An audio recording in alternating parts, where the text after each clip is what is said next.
Case study number 1. How the blockchain helps you send money everywhere.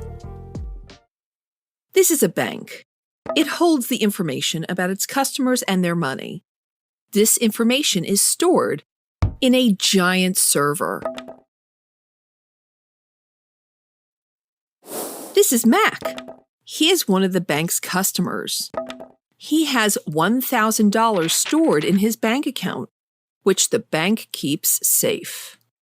One day, Mac receives a phone call from his mother, who was on a trip in Africa. She tells him about all of the wonderful times that she has had.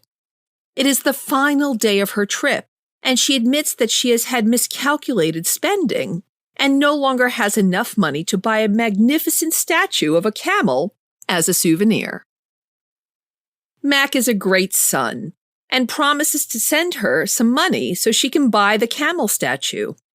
He opens up his laptop and sends some money from his bank account. Surprisingly, he finds out that the bank takes a considerable fee for this transaction, and it will take 3 days for the transaction to reach the destination. And by that time, Mac's mother's trip is already over. Could this have been done in another, more secure, faster, and cheaper way? This is where blockchain and cryptocurrencies come in.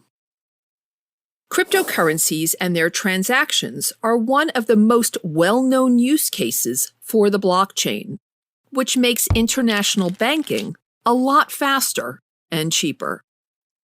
If the bank has one giant centralized server that holds Mac's and all of the other clients' information and money, then blockchain technology uses many different computers all around the world, known as nodes, each of which stores a copy of the information.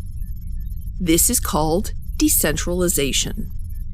It makes the system much more secure and less susceptible to hacks and crashes. If one of the nodes in the network crashes, nothing happens because the other nodes that hold all of the same data are still running. If the bank's server crashes, then all of the transactions are delayed until the server is up and running again. Also, if someone wants to hack into Mac's account and steal all of his money, he would have to hack into every node at the exact same time, while stealing money from a bank would require him to hack into only one giant server. Mac creates a cryptocurrency transaction and sends some money to his mother. The nodes in the network will first check if Mac has enough money to conduct such a transaction. And if he does, then the transaction is bundled up with other transactions that happened at the same time.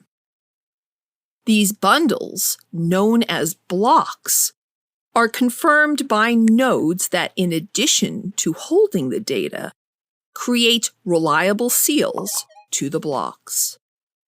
These nodes are called miners, and the seals that they provide make sure that once the blocks are confirmed, no one can change the information in them afterwards.